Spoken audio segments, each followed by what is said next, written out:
No acostumbro, tal vez algunos de ustedes que tienen ya bastante tiempo de estar con nosotros, no acostumbro a hablar de los temas del día. Por ejemplo, en Navidad hablar de Navidad, el Día de la Madre de las Madres, el Día del Padre de los Padres, porque me parece que es obvio. Pero he estado haciendo Haz la paz con tu pasado y estoy siendo libre de eso. Poco a poco me he ido liberando. Así que hoy voy a hablar del tema que se está celebrando, por lo menos en toda la parte creyente cristiana del mundo, y es acerca de la entrada triunfal de Jesús a Jerusalén.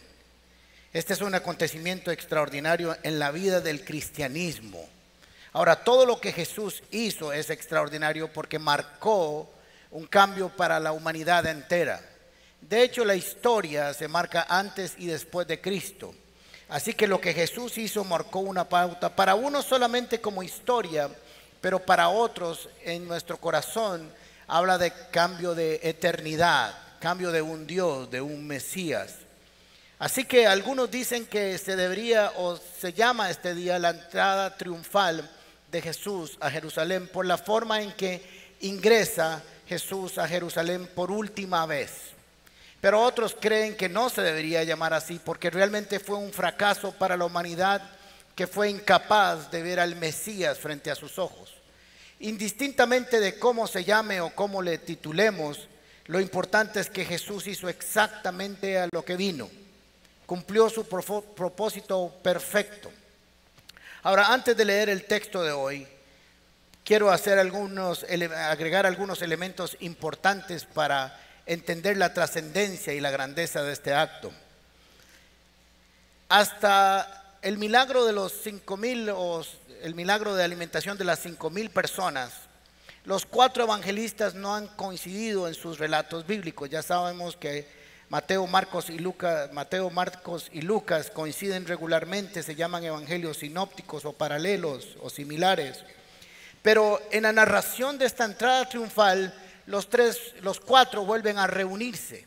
O sea, esto nos habla de la importancia y la trascendencia que tendría para los creyentes el hecho que el Espíritu Santo haya hecho que los 4 narraran esto, obviamente cada uno desde su óptica.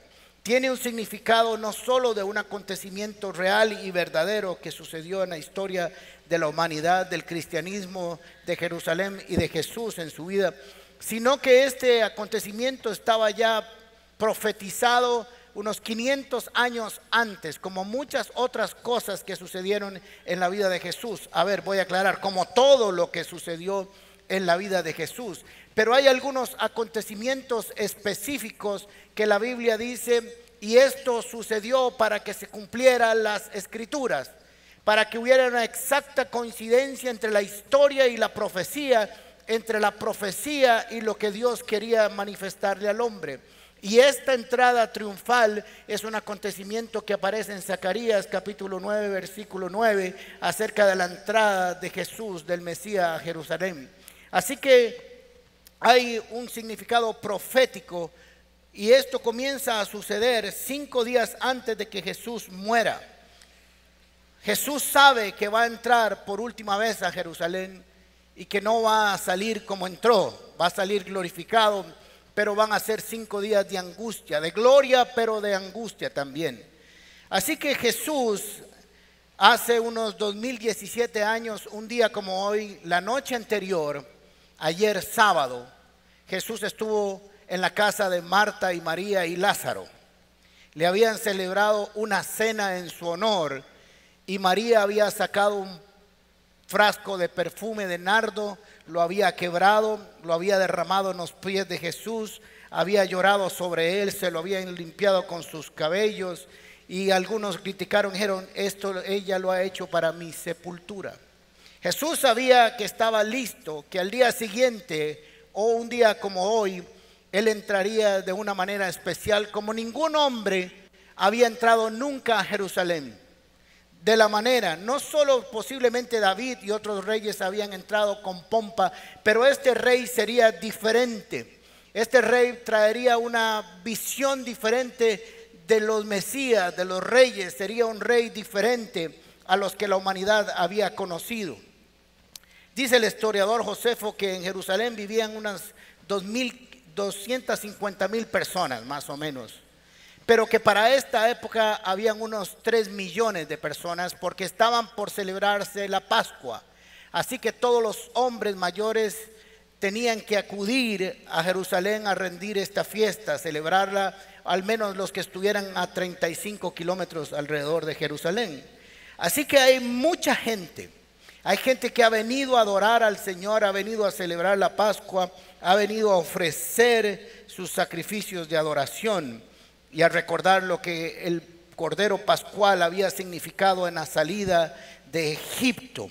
Así que recuerden que en esa época se sacrificaría el Cordero Pascual y Jesús es el Cordero de Dios que quita el pecado del mundo.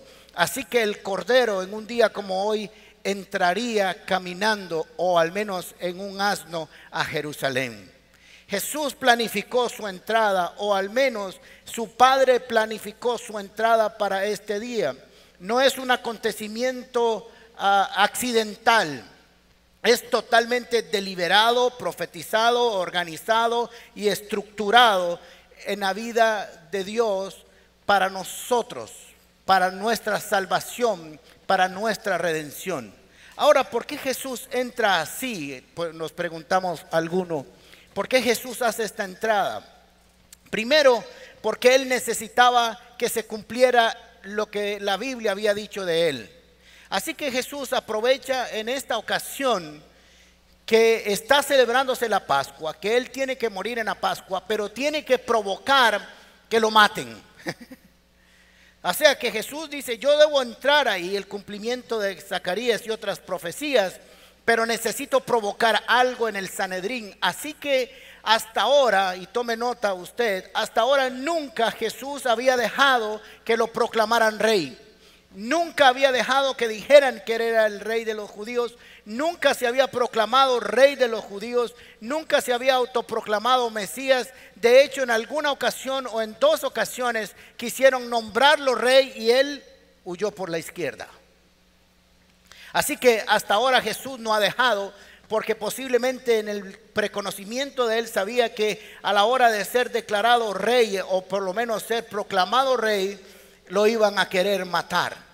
Pero él sabía que había un día que se tenía que dejar que fuera declarado como tal para provocar que el Sanedrín, para provocar que toda la sociedad se alborotara, como decimos los ticos, para querer matarlo. Así que él aceleró su crisis, o la crisis que iba a vivir la religiosidad o los religiosos de la época. Hasta ahora Jesús había sanado gente, había resucitado unos muertos por ahí, hasta ahora había sanado, había hecho algunas enseñanzas, pero todavía representaba una amenaza, pero no era tanto. Pero el día que el pueblo se levantara y comenzara a proclamarlo rey, ahora las cosas sí cambiarían. Así que estamos en Marcos capítulo 11, versículo del 1 en adelante.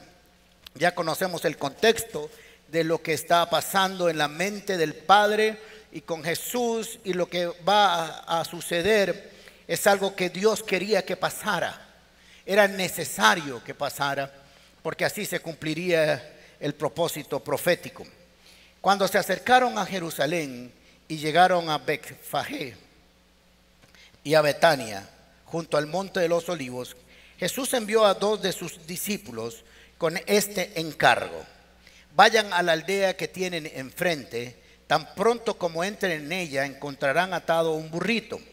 Si usted conoce la versión de 1960, dirá que hará un pollino, hijo de asna, o de asna, sí, en el que nunca nadie se ha montado, o no se ha montado nadie. Desátenlo y tráiganlo acá. Y si alguien les dice, ese alguien podría ser su dueño, ¿por qué hacen esto? Díganle, el Señor lo necesita y enseguida lo devolverá. Lo que se pide prestado se devuelve, por si acaso. Esto es una cápsula del saber. Hasta Jesús devuelve lo que pide prestado y todo es de Él. Así que vayan devolviéndome todos los libros que he prestado por años. Bien. Fueron y encontraron el burrito afuera en la calle, atado a un portón, y lo desataron. Entonces algunos de los que estaban allí les preguntaron, ¿qué hacen desatando el burrito o el burrito? Ellos contestaron como Jesús les había dicho. Esto es muy importante y ahora lo vamos a ver más adelante. Siempre hay que decir lo que Jesús dice para que provoque lo que Jesús dijo que sucedería cuando Él habla. Cuando Jesús diga, usted diga esto porque va a suceder esto, no le agregue nada más, solo diga lo que Jesús le mandó a hacer y el resultado será un 100. Muy bien. Y le dejaron desatarlo. Le llevaron pues el burrito a Jesús. Luego le pusieron encima sus mantos y él se montó. Y muchos tendieron sus mantos sobre el camino, otros usaron ramas que habían cortado en los campos, por eso se llama Domingo de Ramos también, o le llaman así. Tanto los que iban adelante como los que iban detrás gritaban, Hosana, bendito el que viene en el nombre del Señor, bendito el reino venidero de nuestro padre David. Hosana en las alturas. Jesús entró a Jerusalén y fue al templo. Después de observarlo todo, como era tarde, salió a Betania con los 12. Así que ya tenemos el contexto que nos ubica en esta proclamación. Y vamos a descubrir algunas cosas que están aquí encerradas que tenemos que nosotros aprender. Jesús quería intencionalmente o provocó intencionalmente que se le declarara rey, como dije anteriormente. No lo había hecho hasta ahora, no había ni siquiera autorizado que así fuera, y mucho menos hacerlo. Pero sí iba a hacer una entrada solemne a Jerusalén, pero lo iba a hacer según su carácter. Jesús dijo, aprended de mí que soy manso y humilde de corazón. Dígase usted ahí, cierre los ojos así, diga, yo debo ser manso y humilde de corazón, así como suena, suavecito. ¿Ok? Bien. Así que Jesús dijo, aprendan de mí para que sean mansos y humildes de corazón. Así que según su carácter, Jesús no mandó a traer un caballo blanco, así como entraban los militares y los guerreros haciendo pompa de su poderío, sino que entró en un burrito. Nada especial, pero nada no común. Era un medio de transporte común entre la gente de ese tiempo. Un tiempo regular, no llamaría mucho la atención, pero era muy usado. Así que Jesús decide que su ingreso va a ser diferente, va a ser como un rey, pero este rey sería diferente a los reyes de este mundo, porque Jesús quería comunicar que él no tenía un reinado como los de este mundo, así que su manifestación del reino también tenía que ser diferente. Era rey, pero diferente. Era rey, pero no como los demás. Sería un rey, pero daría un mensaje claro que aún su conducta sería diferente, porque él dijo, en el reino de los cielos el más importante es el que sirve y no el que es servido. Pero esta vez Jesús permite ser tratado como un rey, pero con límites. Ahora, no solamente estaba entrando el rey, estaba entrando el príncipe de paz, el rey de reyes, el señor de señores, el pastor de los pastores, y era algo que los otros reyes de esta tierra nunca tuvieron. Así que Jesús sabía exactamente quién era y lo que quería hacer. Ahora, interesante que Jesús tiene un control de lo que está pasando, y es un aprendizaje que tenemos que tener hoy. Jesús va a entrar, se toma su tiempo para estar con Lázaro, María y Marta, deja que sea ungido para el día de su sepultura, pasa su día de reposo y dice, ok, vamos a entrar. Pero Jesús, con las cosas que dice y manda hacer, está diciendo que no solamente sabe a lo que viene, sino que Él está teniendo control de la situación en todos los aspectos. Aún el que ese burrito estuviera atado en ese lugar era un plan de Dios. Cuando Dios ha determinado que las cosas se cumplan, sea en los mensajes proféticos de Él mismo acerca de Jesús, o sea en lo que Jesús ha dicho acerca de nosotros, tenemos que creer que cuando Jesús dice algo, se cumple. Cuando Jesús dice que algo va a suceder, cuando Él habla y cuando da una orden, se cumple. Y aun si un burro tiene que estar amarrado en un lugar específico, ese burro estará ahí. Ese burro es más inteligente que otros que no se dejan llevar por Jesús. ¿Cuál será más burro? El burro que supo ir a que Jesús lo montara, o algunos burros que no se dejan ni siquiera guiar por Jesús. Esto no lo tenía en mis notas, por si acaso, lo acabo de agregar. Bien, así que les dio un mensaje a sus discípulos que él sabía lo que estaba haciendo, que lo que estaba sucediendo ahí, él tenía control de eso. ¿Puedes entender que Jesús tiene control de tu vida como tuvo control de su vida?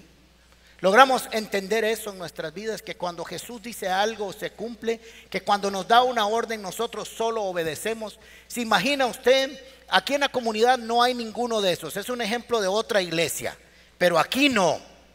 Jesús le dice a dos discípulos: hey, vayan ahí al megasuper, hay un carro parqueado en la esquina, agárrenlo y se lo traen. Y usted le dice que el Señor dice que lo traigan, y usted, ¿cómo se le ocurre? Me van a cargar. ¿Y cuál carro? Y no, y entonces van, no, lo hace usted, no, lo hago yo, no, lo hace usted, no, lo hago yo, no. No, digámosle al Señor que el carro no estaba.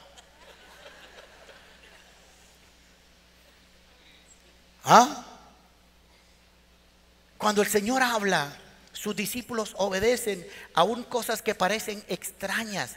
¿Cómo que voy a ir al pueblo de enfrente y ahí hay un burro amarrado esperándome? Si burro, vaya, ahí va a estar. Si el Señor lo dice, póngale la firma. Así que también Jesús nos demuestra que tiene voluntad y Él puede controlar las circunstancias de la vida para que se cumplan los propósitos.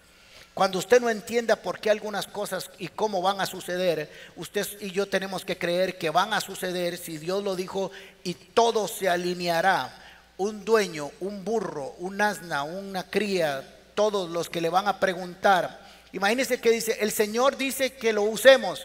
Y ellos dicen, bueno, ok. ¿Quién había llegado ahí antes? El Espíritu Santo.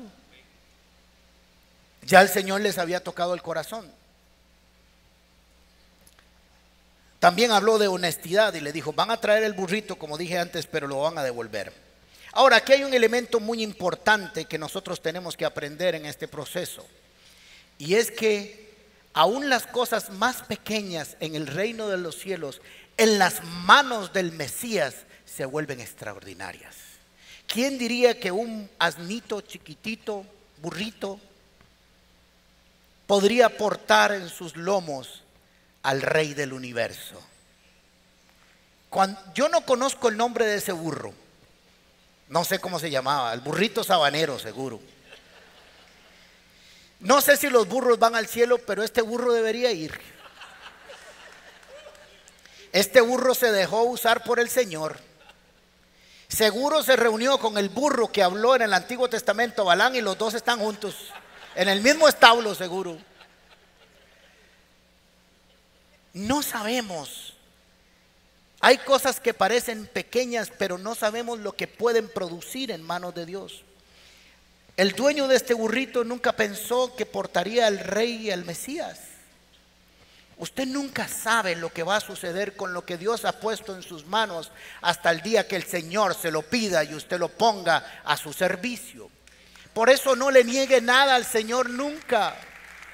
Nunca, nunca le niegue nada. Aún las cosas que usted considera pequeñas. Ayer agregué esto y tampoco está en mis notas. Vi a la gente trayendo sus ofrendas. Me sentí como aquel pasaje que estaba Jesús viendo a ver cómo la gente ofrendaba. Y yo me puse a pensar, qué rajón que soy, ¿verdad? Me puse a pensar, si la gente logra entender lo que hace cuando diezma y ofrenda. Si usted no diezma y ofrenda, no hay problemas porque no lo ha entendido, y perdóneme si lo ofendo. Pero la gente que lo está haciendo, si logra entender el poder de lo que está haciendo, porque cada cosa que nosotros hacemos en el reino de los cielos tiene trascendencia espiritual, tiene un poder para abrir puertas que no puede abrir el ser humano. Así que una de las cosas que me toca hacer a mí, que por cierto no me agrada porque me agrada más ser pastor que administrador, es ver las finanzas de esta iglesia y ver los reportes. Así que veo algunas sumas de dinero, no veo quién es, solo veo los montos por si acaso. Y a veces dice, ahí veo una transferencia de 5,000 colones. Y he visto otras más altas arriba. Y siempre me pongo a pensar en esa persona que tal vez piensa que esa ofrenda o ese diezmito es poco. Si usted de eso le estoy diciendo que usted en el reino de los cielos es tan importante como el que da millones. No hay diferencia en el reino de los cielos. El poder de ese diezmo y esa ofrenda es tan poderoso como si tuviera 6 ceros. Porque en el reino de los cielos nada pequeño se queda pequeño. Todo pasa de lo pequeño a lo grande. Y cada una de esas ofrendas y esos diezmos pequeñitos tal vez, o es el diezmo y es todo, porque hay algunos que tal vez dan mucho pero no dan el diezmo, dan mucho desde el punto de vista numérico, pero a alguien que solo da 1000 colones pero es su diezmo, ya lo ha dado todo. Estamos haciendo unos estudios para ver cómo seguimos creciendo, por si acaso. Así que estamos haciendo ahora en este momento todo el sistema eléctrico, tiene como un holter ahí, están revisando cuánto consumo de energía tenemos y hacer algunos ajustes y otras cosas y cuánta gente entra y sale de aquí por semana. Más de 3000 personas entran y salen por semana en esta iglesia. Y cada uno de ellos recibe instrucción de Biblia, sanidad, adoración, instrucción, compañerismo, discipulado, casas paz.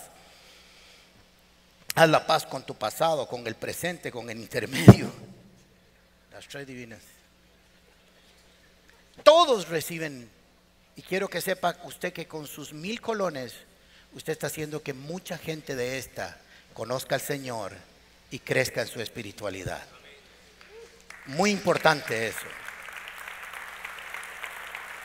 Así que la utilidad de las pequeñas cosas. Cuando el Señor te pide algo, ¿entiendes que es un privilegio lo que está permitiéndote hacer? ¿Entiendes que es algo que Dios no le ha pedido a otros, sino que a usted? Porque lo que Dios le dijo a otros es a otros, pero lo que me dijo a mí es a mí. Así que usted no se olvide de que aunque sean pequeñas cosas, Dios va a tomar control de ellas. Zacarías capítulo 9, versículo 9 dice: alégrate mucho, hija de Sión, da voces de júbilo, hija de Jerusalén. He aquí tu rey vendrá a ti justo y salvador, humilde y cabalgando sobre un asno, sobre un pollino, hija de asna. Esta profecía fue dada unos 500 a 550 años antes de que Cristo entrara. Así que se está cumpliendo la profecía. Es interesante porque cuando usted analiza la historia de este rey, del rey Jesús, nunca tuvo nada, pero era dueño de todo. Cuando nació, la habitación que usó para nacer era prestada, era un establo. La cuna era prestada, era un comedero de animales. La tumba fue prestada, el asno fue prestado. Y cuando alguien lo quiso seguir, le dijo: y no tengo ni almohada por si acaso. Pero seguía siendo el rey. No el de la canción, sino el verdadero. Así que es importante que Jesús nos enseñó no a vivir en pobreza, sino a no poner los ojos en las cosas. Porque Jesús no fue pobre, Él se autolimitó para que nosotros tuviéramos lo que necesitábamos, que son cosas diferentes. Así que otro elemento importante es que le traen el burrito a Jesús y Jesús no tiene silla de montar. Así que sus discípulos se quitan sus mantos, que es como un manto. Es que más artista soy yo. Que se pone encima la ropa, que tiene una capuchita, es para protegerse, y se lo quitaron. O sea, se quitaron lo que les cubría y lo pusieron para que el Señor cabalgara en el burrito, porque no había silla de montar. ¿Qué hacemos nosotros para que el Señor cabalgue como Rey y Señor en la vida de los demás? ¿Qué ponemos? ¿Qué hacemos? Ellos no tenían otra cosa y se la quitaron y se la pusieron ahí. ¿Qué tenemos nosotros para poner para que el Rey de Reyes y Señor de Señores entre en el corazón de las personas? ¿Qué hacemos para proveer lo que se necesita en ese momento para que la gente le conozca, para que la gente pueda tener un encuentro con el Mesías, con el ungido, con el Todopoderoso, con el Rey extraordinario? ¿Qué hacemos? ¿Cómo hacemos para que el reino de los cielos opere y continúe trabajando para que la gente alcance la misericordia del Señor? Esto es algo importante. Tenemos que hacer que las cosas fluyan y caminen en el reino de los cielos. Pero esos eran sus discípulos. Pero ahora veamos los que hicieron los que estaban ahí. Ya sabemos, están celebrando la fiesta de la Pascua. Hay unas 3 millones de personas, unos 3 millones de personas. Y por alguna razón comienzan a entender que el Mesías está llegando. Así que ellos mismos hacen lo que hoy llamaríamos una alfombra roja. ¿Ok? Y comienzan a quitarse sus mantos y comienzan a tender unos mantos para poner una alfombra de adoración, de alabanza, de reconocimiento, de canto, de adoración. Cuando pasa el Rey, cuando estamos adorando, ¿qué te tienes que quitar para que el Señor pase por tu vida? ¿Qué es lo que tienes que poner a sus pies? Porque la gente puso a sus pies lo que tenía, y si no tenía algo, fue y cortó una rama y la puso ahí como diciendo: yo puedo poner algo para que Cristo pase por aquí y sea glorificado. ¿Qué ponemos nosotros? ¿Qué hacemos? ¿Qué hay que arrancar de nuestro corazón? ¿Qué hay que cortar para que en los pies de Jesús pueda pasar y hacer su obra entre nosotros? ¿Qué hacemos? ¿O estamos ahí como ¿quién viene ahí? El Rey. Que pase rápido porque tengo que pasar con el carro rápido. Ay, ya me tengo que... Pero adoremos. Esto es típico así, la esposa, ¿verdad? Pero adoremos, viene el Rey. No, ¿cuál Rey? Yo sigo siendo el Rey. Querían honrarlo con lo mejor. Ahora es interesante porque esto que sucede aquí de Hosana, Hosana, y las palmas que cortaron o las ramas que cortaron, no eran de esa fiesta. Era de la fiesta de los tabernáculos, donde ellos vivían en carpas o vivían en enramadas para celebrar el tiempo que habían pasado en el desierto con la provisión de Dios. Y lo que se cantaba en esos días era: Hosana, Hosana, el que viene el nombre del Señor. Ellos cantaban el Salmo 118, 26. 118, 26, que dice: bendito el que viene en el nombre del Señor, de la casa del Señor lo bendeciremos. Así que es interesante porque aunque era la fiesta de la Pascua, ellos comenzaron a cantar algo que era de los tabernáculos o de los carpas. ¿Ok? Y comenzaron a cantar lo que se cantaba con eso. De hecho, les voy a dar información bonita. Los manojos de ramas que ellos utilizaban se llamaban hosanas, porque se usaban para cantar y la gente entraba a Jerusalén: Hosana, Hosana, el que viene el nombre del Señor, bendito el que viene el nombre del Señor, el Rey de Israel. Y así se les llamaba Hosana. Pero ellos aprovecharon y conjugaron estas dos fiestas y comenzaron a cantar y a declarar que venía el Rey, que ellos estaban reconociendo su reinado en sus vidas y que ellos sabían quién estaba entrando. A Jesús no lo recibieron los gobernantes, ni los militares, ni los políticos, ni los religiosos. A Jesús lo recibieron los peregrinos, los que habían venido a celebrar la Pascua. Ahora les voy a decir algo interesante, y esto lo voy a retomar al final, que Jesús entró muy pocas veces a Jerusalén, muy pocas veces. Él no quería o no quiso, por alguna razón o por la razón que ahora conocemos, de que no quería alborotar el centro de Jerusalén, sino que él vivió su ministerio en las ciudades y pueblos aledaños. Así que la gente que había venido era gente que conocía a Jesús por lo que había hecho en sus provincias, en sus pueblos, en sus barrios fuera de Jerusalén.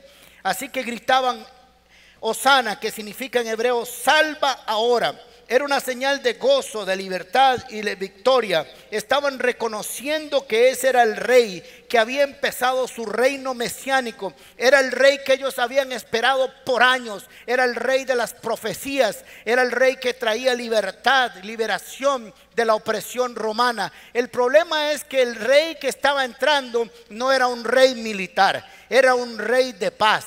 El pueblo no ha entendido, la humanidad no ha entendido que no necesitamos un Mesías que deje caer bombardeos, sino un Mesías que cambie corazones. Y por cierto, esto no ponga el nombre de los bombardeos a nadie, solo fue un dicho.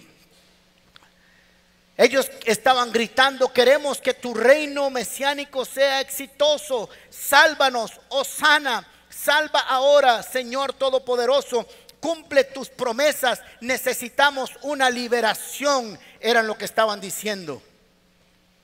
¿Cómo gritamos nosotros y qué cantamos cuando nos enfrentamos a que el rey desfile o venga hacia nosotros?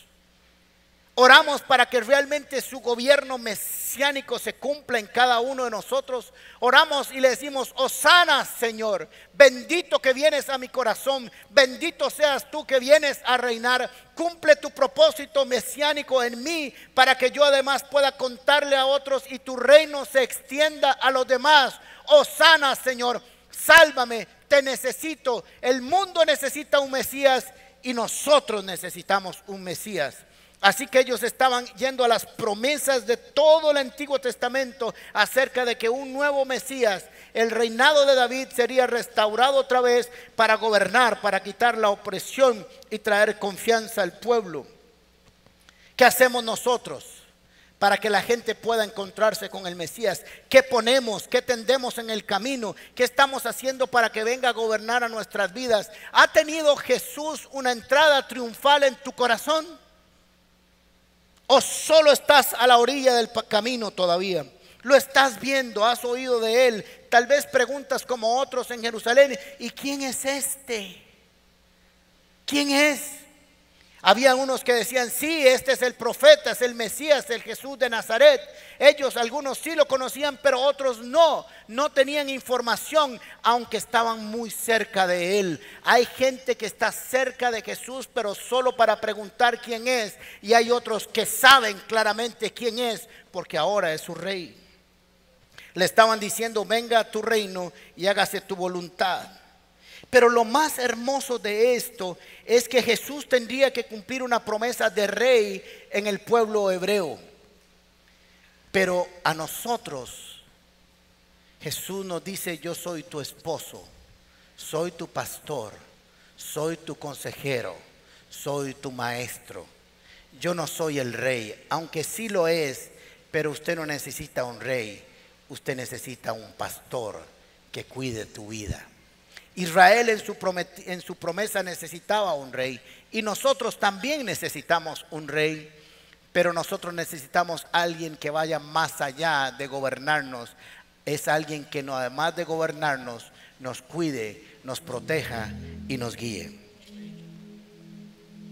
Así que se conmovió todo Jerusalén, y algunos preguntaban: ¿quién es este? Porque vivían en Jerusalén y nunca salieron, no salieron a preguntar. Ahora, Jesús había hecho esto, o había cumplido su ministerio, y la gente tenía información y antecedentes de que Jesús sí era. Cuando se levantó Lázaro de la muerte, de la tumba, la gente dice que salía de diferentes pueblos a preguntar y a ver si era verdad lo que había sucedido, y le contaban que era Jesús. Jesús entró una sola vez como proclamación de rey en Jerusalén. Una sola vez, para nunca más volver a salir caminando de ahí. Bueno, él regresó a Betania, pero eso era el final de su ministerio. Él sabía a qué había entrado. Sabía que esa entrada le costaría sangre, literalmente. Sabía que el que iba en ese pollino era el Cordero de Dios que quitaría el pecado del mundo una vez sacrificado en la cruz. Sabía que muchos de los que hoy gritan Hosana, Hosana, el viernes gritarían: crucifícale, crucifícale. Y aún así siguió su desfile mientras le proclamaban. Algunos discípulos callados hicieron un trabajo para que Jesús desfilara. El dueño del burro, los discípulos que obedecieron sin medida para ir a traer el burrito, los discípulos que pusieron sus mantos para que fuera una silla de montar en Jesús, los que quitaron sus mantas y tendieron ramas para que Jesús pasara por ahí, a los que obedecieron incondicionalmente, a los que trabajaron anónimamente para pasar inadvertidos. esos también son parte de los que trabajaron para que Jesús desfilara ese día.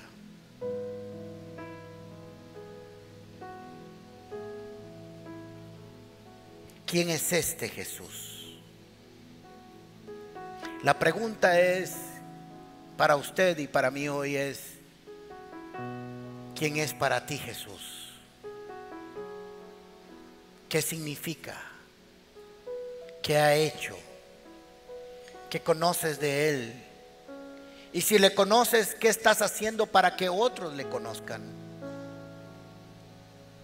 Si tan solo en el reino tienes que ir a traer un pollino y ponerlo ahí, un asnito, y solo eso harás en toda tu existencia como cristiano, pero es lo único que Dios te mandó a hacer, hazlo pronto.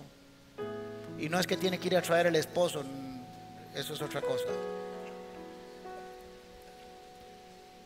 Si solo eso tienes que hacer para que todo el mundo vea al rey entrar, hazlo pronto. Si solo te mandaron a traer el pollino, obedece sin temor. Si tan solo tienes que tirar tu manto a los pies de Jesús o una rama que has cortado, hazlo pronto. Pero no salgas a hacer nada si primero no reina en tu corazón.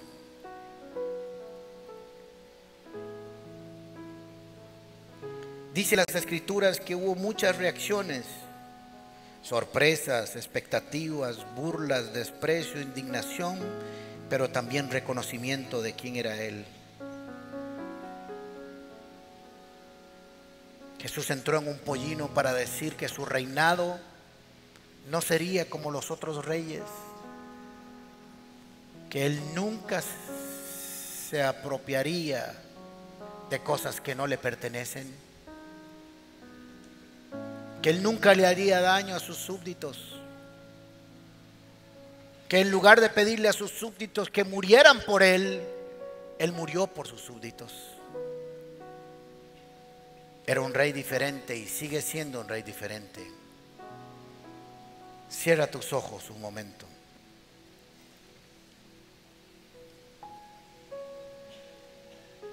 Hace 2017 años, en un día como hoy, el Mesías prometido, el creador de todas las cosas, el inmortal, el invisible, el que tan solo habló y las cosas fueron hechas, habiendo tomado forma de hombre, voluntariamente e intencionalmente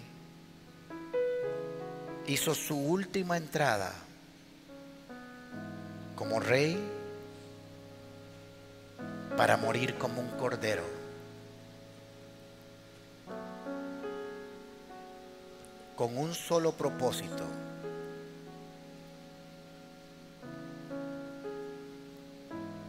que la paga del pecado, que es la muerte, no cobrara su factura en aquellos que creyeran en Él. Como un rey que gobernaría con una vara, pero no de castigo, sino de justicia y de verdad y de amor. Sería un rey que gobernaría para restaurar a sus seres amados. Sería un rey que dejaría a las 99 y buscaría a la oveja perdida. Sería un rey que en lugar de pedir, daría. Sería un rey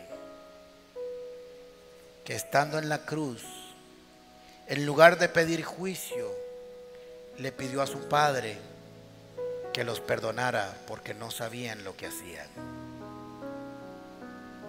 Hace 2017 años, Jesús pasaba por esas calles de Jerusalén y le gritaban: Hosana, el que viene en el nombre del Señor. Y él sabía que venía en el nombre del Señor, pero también sabía que venir como Mesías incluiría la muerte. ¿Qué has hecho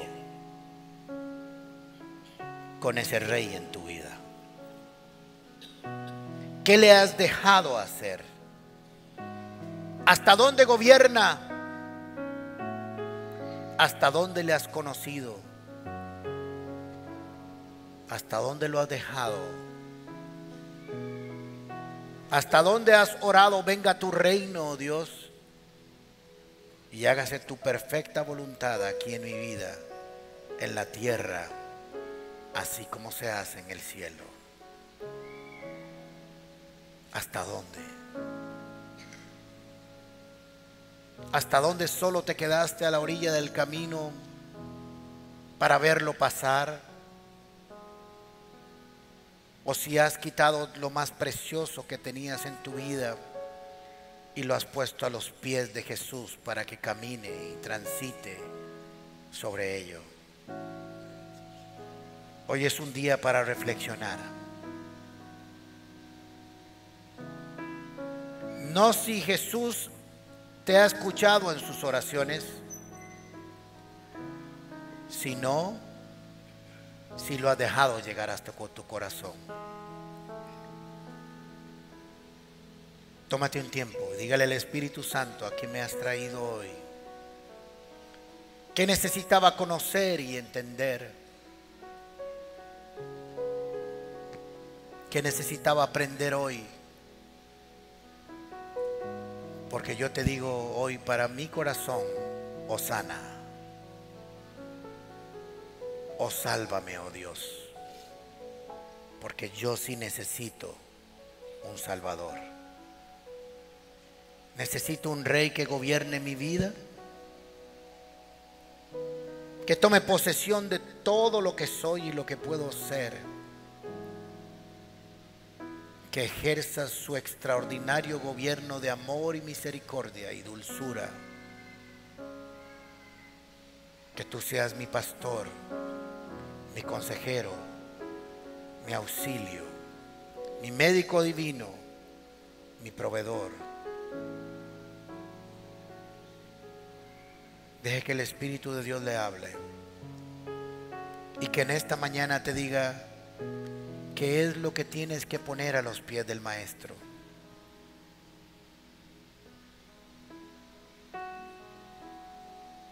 ¿Qué en su caminar te has guardado para ti?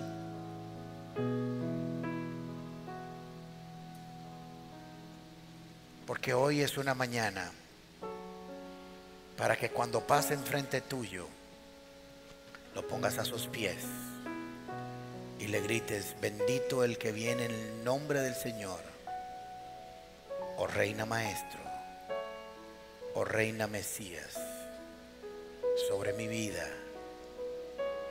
Y te decimos, Padre, en el nombre de Jesús, oh Señor, que Cristo vuelva pronto, que este mundo necesita que lo vengas a tomar una vez y para siempre, porque este mundo llora y se desangra a sí mismo. Ven Jesús, ven pronto, pero que nos agarres predicando, que nos agarres orando, que nos agarres haciendo el bien, para que todo el mundo el día que vengas también griten: Hosana, el que viene en el nombre del Señor.